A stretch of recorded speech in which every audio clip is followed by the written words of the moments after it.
Lord Jesus has taught us to pray not only with others, but for others, and the Apostle has appointed us to make supplication for all the saints. Many of his prayers in his epistles are for his friends. We must not think that when we are in this part of prayer, we may let fall our fervency and be more indifferent because we ourselves not immediately concerned in it. Rather, let a holy fire of love both to God and man here make our devotion yet more warm and lively. We must pray for the whole world of mankind, the lost world, and thus we must honor everyone. According to our capacity, we must do good to everyone. We must pray for the propagation of the gospel in foreign parts and the enlargement of the church by the bringing in of many to it, for the conversion of the Jews, for all churches that are groaning under the yoke of Islamic tyranny, for the churches on the mission field, for the universal church, for wherever dispersed, and for all the interests of it, for the conviction and conversion of atheists, theists, and infidels, and of all who are out of the way of truth,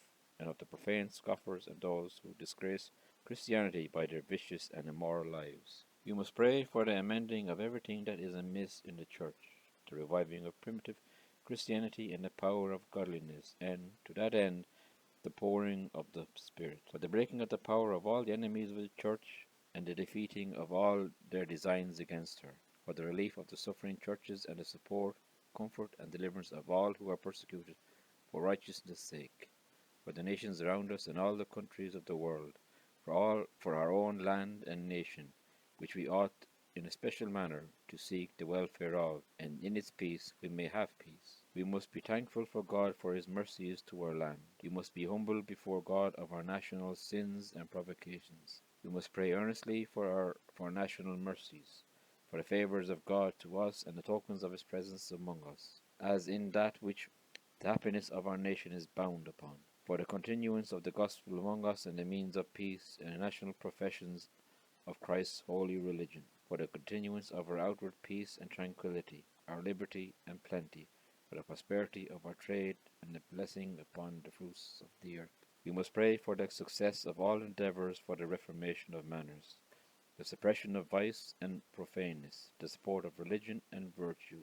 and the bringing of them into reputation, for the healing of our unhappy divisions and the making up of our breaches, for victory and success against our enemies abroad who seek our ruin, for all others and degrees of men among us, and all we stand in any relation to, for our head of state, that God will protect his person, preserve his health, and continue his life and government along a